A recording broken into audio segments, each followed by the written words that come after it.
Welcome to Ghostly Whispers, where real horror stories come to life. Are you ready to feel chills down your spine? Each week we share true tales of the eerie, the spooky, and the unexplainable. From haunted houses to strange encounters, we explore it all. So, grab a cozy blanket, turn down the lights, and join us as we dive into the shadows of fear. Don't forget to subscribe and hit the bell icon never to miss a fright. Now, let's get started with today's chilling stories. One of my last middle school memories, and it's not good. I would argue that it was the most traumatic experience I have ever had. When I was in middle school, I did not have many friends. My friends were all a little odd, but so was I. We spent a lot of time together and enjoyed many of the same activities. There was Greg, Jay, Mark, and me. We were inseparable back then. It seemed like the four of us would be together forever. Looking back, it was clear that Jay and I were starting to distance ourselves from Mark and Greg, but that's not the point. Greg invited us to join him for a week-long trip to Maine. Greg's family had a summer home in Maine, on one of the small islands in Casco Bay. His family was extremely private about the location, and none of us knew it existed until he invited us. His family was unusual in general, but that is a story for another time. The drive was long and uncomfortable. I had a runny nose and sneezed the entire time, which irritated Greg's father. He was one of those overzealous germaphobes, and I felt very uneasy whenever he looked at me. Mark and I were arguing over something trivial, but we were habitually doing so. We had to drive our car onto a ferry to get to the island, which was actually really enjoyable. The house was small, but beautiful. I remember feeling detached from reality in that house, which I can't really explain. On that island, it felt like I was in another world. I still believe that a person could easily become disoriented in that house, if that makes sense. The island had a very dreamy atmosphere. Everyone knew each other, and when Greg walked down the street, random people would recognize and greet him. We spent most of our time biking around, which was always exciting at our age. I'll skip the boring stuff because I don't remember everything anyway. On the second day of the trip, I couldn't find my Barcelona snapback cap anywhere. I was very disappointed because I was a huge soccer fan, and it was one of the only pieces of merchandise I had. Greg said he thought I left it on the beach, but I was almost certain I'd returned it. I remember crying to Greg's father, who told me to get over it and not let something minor ruin the trip, which I did. The next day, after biking around, I discovered that one of my pens was missing. At the time, I had a pen collection that I carried around with me. As I previously stated, I was a weird kid. I couldn't remember if I had taken that particular pen out of my case, but Jay said he remembered seeing me holding it on my bicycle. I was devastated. Losing a pen was like losing a limb. That was how serious I felt about them. I refused to cry in front of Greg's father again, so I pretended I wasn't feeling well and spent the rest of the evening in bed. As a result, I fell asleep very early, so I wasn't surprised when I woke up at 3 a.m. I couldn't fall back asleep. I was rolling around trying to fall asleep when I noticed something.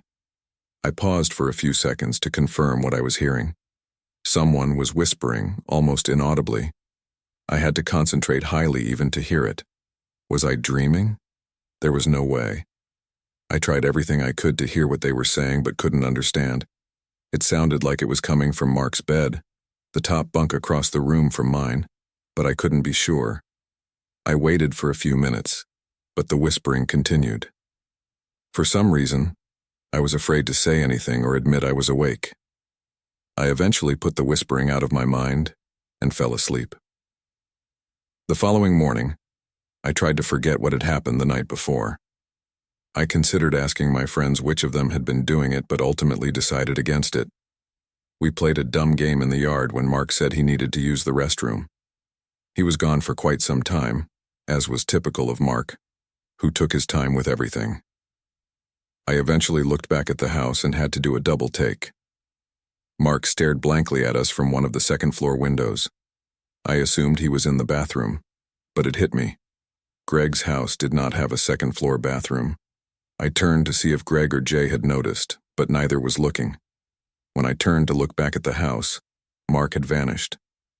Greg's father planned to take us to dinner that night, but I declined. I pretended to be sick again and told him I needed to nap. He said it was fine and promised to bring me something back. As I lay in bed, I realized I would not fall asleep. I began mulling things over in my head. I couldn't get over how strange it was that Mark was watching all of us from his house, and the whispering was even creepier. I don't know what compelled me to leave bed and snoop around Mark's bunk. My jaw dropped when I discovered my Barcelona cap in his duffel bag. I dug deeper and discovered several of my belongings I had yet to learn were missing.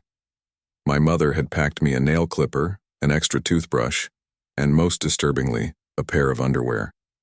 I wasn't sure what to think. I found his notebook in the bag just before crying. Even today, I regret picking up that notebook. My middle school brain was unprepared for what was inside. It was filled with pencil drawings, some sketched so aggressively that holes appeared in some of the pages. There were drawings of monsters, creatures, and things from nightmares. There were disturbing acts of violence depicted, including people being run over by cars, stabbed, mutilated, and tortured. It was sick. It was worse than sick.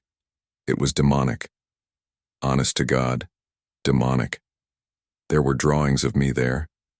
The image that never leaves my mind is a drawing of me on a cross with my legs missing. The last few pages were all of me, with one page containing only my name scribbled 100 times. It makes me sick just thinking about what I saw there, and I haven't even mentioned everything. The final page was the worst. At the top of the page, my name was written in large letters, followed by 4 words that I will never forget. I'll do it tomorrow. When everyone returned home, I approached Greg's father alone and told him what was happening hushedly, while my friend watched a movie in the living room. He didn't believe me until I showed him Mark's notebook, which I knew he found equally disturbing.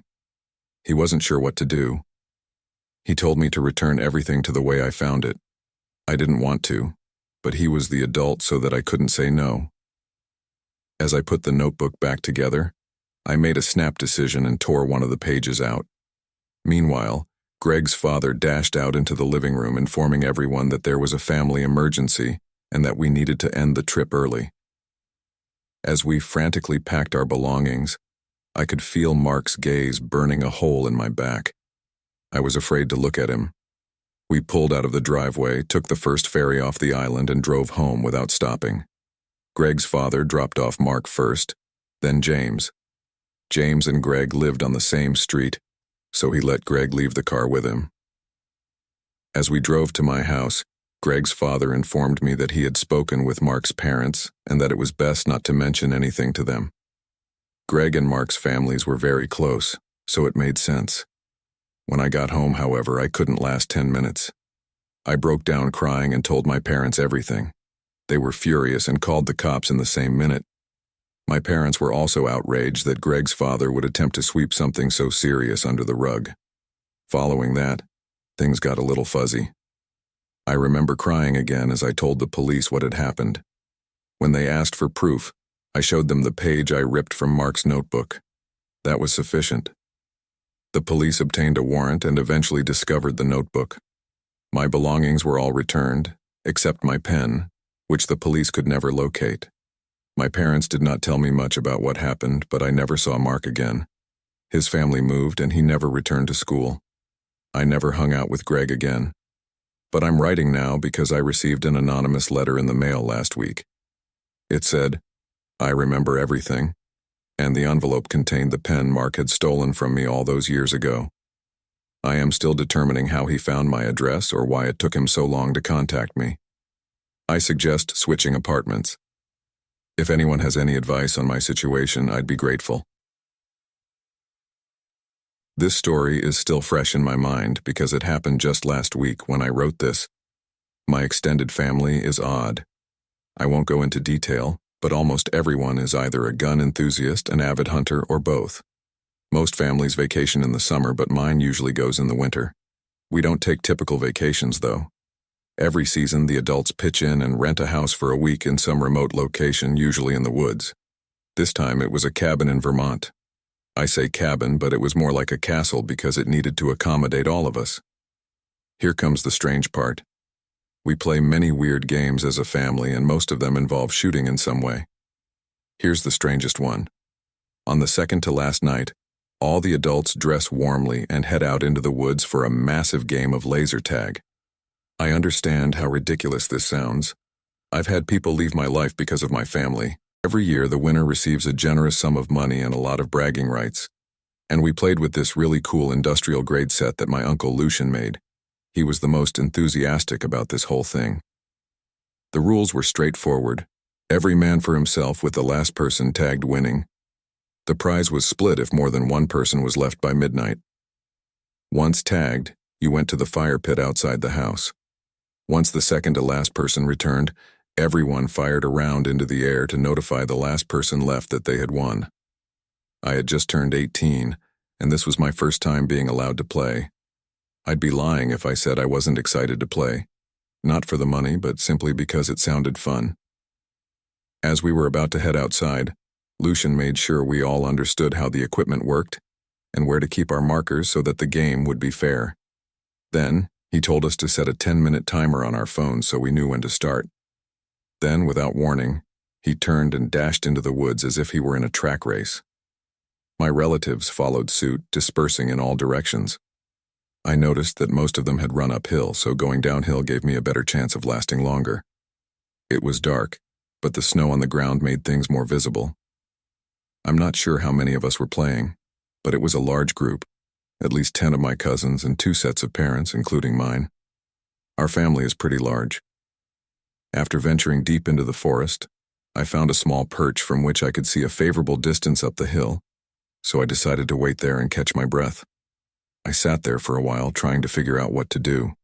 If I kept walking parallel to the slope, I'd eventually work my way up and possibly flank whoever was still up there. So that is what I did. I must have walked down the slope to the left for 15 minutes straight, putting as much distance between myself and the house as possible.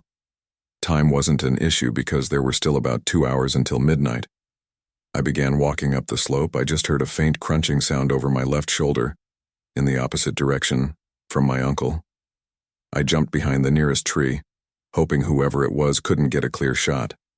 After a few seconds, I glanced in the direction of the sound and saw nothing. Then, after straining my eyes, I saw a very faint, almost unnoticeable trail of footprints far in the distance. They led to a large tree about 15 yards behind me. I was positive that someone was standing behind that tree. And then it hit me. Why hadn't they just tagged me? I was out in the open, unaware of their presence, and they were attempting to sneak up on me. I started running up the hill, hoping to get out of range before they could fire a shot. I was about to turn back to the right toward the house when I noticed something further to the left. Another set of footsteps, but this one was weird. It started deeper in the woods, approached me, and looped back into the forest. Had I been outflanked? They would have had to go further into the woods than I did, which I found difficult to believe. Before I could continue thinking, I heard something on the slope I had just run up. It sounded like someone fell into the snow. I kept running, this time back to the house. It was after 11 p.m. when I pulled out my phone. I couldn't believe an hour had already passed. I kept running and came across a trail of footprints leading toward the house. They appeared to be in excellent shape, so I increased my speed in the hopes of surprising someone. I passed a row of trees and noticed my cousin Corbo walking steadily, laser gun in hand. I crouched and took out my pistol. I nailed his marker and it began blinking. He slammed his fist into a tree before shaking his head and heading toward the house. I grinned, overjoyed to have gotten the kill. High on adrenaline, I devised a plan to get a jump on the person stalking me. I sprinted ahead for another minute before doubling back to safely jump behind a tree without leaving an obvious trail. It was flawless. Anyone who followed my footprints would not know I was hiding there. While I was waiting, my marker started blinking out of nowhere. I was pissed. The beam came from where I had just been. It was undoubtedly someone stalking me. I stood up, expecting whoever had just shot me to turn off their laser. They didn't, however. The beam remained focused on me, which became increasingly irritating. It felt as if they were taunting me. I wanted to know who had followed me the entire time, so I began walking toward the beam. They never stopped shining their laser at me, even as I approached. The rest of their body was hidden behind a tree, so I could only see their hands. Just then I heard several gunshots behind me, which made me jump. I froze. Impossible. I must have won. Corbo must have been the final kill. But who on earth killed me? I kept staring at the thin beam of light that was still aimed at me. Then, the person with the laser gun emerged from behind the tree. It was a stranger. Even worse, there were two of them standing together. Just then, I heard a crunch behind me. I turned around to see a man wearing a ski mask holding a trash bag in one hand and a knife in the other. He saw me staring at him and he began sprinting toward me. I fled, abandoning my gear and screaming at the top of my lungs. I could hear all three of them chasing me, yelling things I didn't recognize as English. I flew past the trees and ran as fast as possible through the snow, praying I wouldn't trip. They were gaining on me. I didn't want to turn around, but I knew they were behind me. Finally, in the distance, I saw the house's lights. I kept screaming and running as my legs began to give out. I was so close to the clearing when I noticed Lucian running toward me, hunting rifle in hand. He aimed above my head and fired 3 times into the air. I heard whoever was behind me trip and run back into the woods. I collapsed at Lucian's feet, desperately seeking air. I passed out from exhaustion in the snow. The following morning was rough. My aunt explained that she tripped during the game and then realized she had dropped her laser gun, which explains why the guys in the woods had one. Before I discovered him, Corbo had tagged 6 of my relatives, which is why he was so upset when I found him. It turned out he was the final kill. Lucian and my father searched the woods with their guns but found nothing. They attempted to follow the footprints, but there were so many branching paths and dead ends that they eventually gave up. The entire day was a blur. The adults contacted the house's owners, and we also filed a police report. The next morning, I awoke to yelling from downstairs. Lucian was losing it, yelling in the woods at the top of his lungs. I dashed down to discover a single snowman facing the house. It held the laser gun that my aunt had dropped. Lucian fired a few shots into the snowman's head before yelling more threats and storming inside. It's been a week, but I'll update you if I hear anything. In college, I couldn't afford the extravagant spring break vacations to Mexico that all the Greek life students took. As a result, I spent my first 3 spring breaks on campus, which I didn't mind very much. By the time spring break arrived in my senior year, I realized it was my last chance to get the spring break experience I had been missing out on. Mexico was still out of the question because I would have to pay for everything myself. Eventually, my girlfriend Allie discovered a reasonably priced Airbnb that sounded appealing. We turned it into a couple's getaway, so we invited her best friend Leah and her boyfriend Calvin. We were excited because we had never been on vacation together. However, the place we chose differed from your typical spring break Airbnb. It was located in a very secluded wooded area of Lake County, California. There was a hot tub, an exposed fireplace, an antique-style record player, and some outdoor chairs for stargazing. It was perfect. The destination was about 2.5 hours away, so we'd have a nice relaxing drive along the way. Unfortunately, Calvin drove a cramped Mini Cooper, so the girls had to squeeze into the back seat. He was quite insecure about his car and would become irritated when one of us commented on it, which was a pretty amusing detail. As awful as that car was, it had a drop top, which was very nice. We arrived around 8 p.m., when it was already completely dark outside. I can't lie. The place looked a little scary late at night with all the lights turned off. When I say it was in the woods, I mean it. The trees obscured the view from all but one of the neighboring houses. The first night was relaxing. We sat by the fireplace with a bottle of wine and played board games. We wanted to use the hot tub, but Calvin complained, so we didn't. We assumed he was thinking because he was pouting. The following night was better. We persuaded Calvin to join us in the hot tub for some drinking games.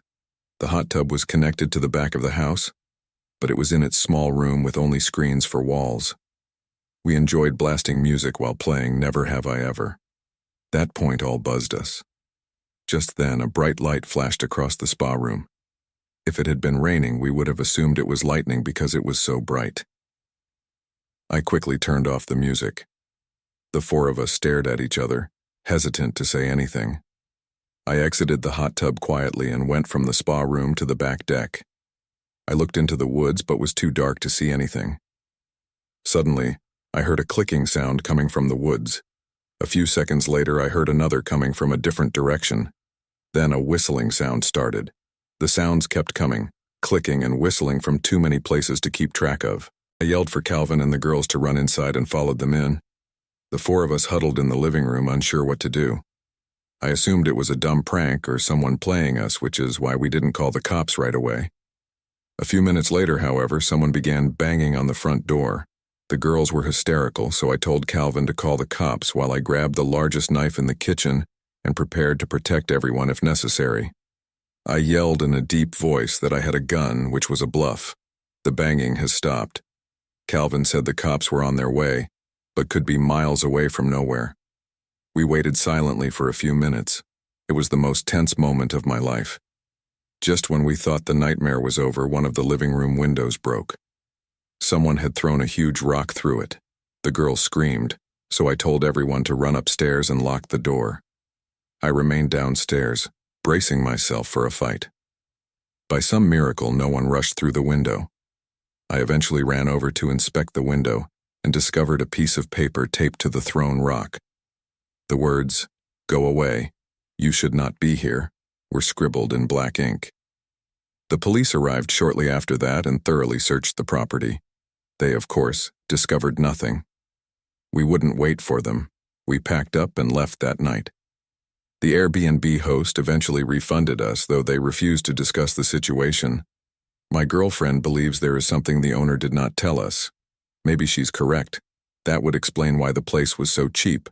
In any case, I don't anticipate taking any vacations or using Airbnb shortly.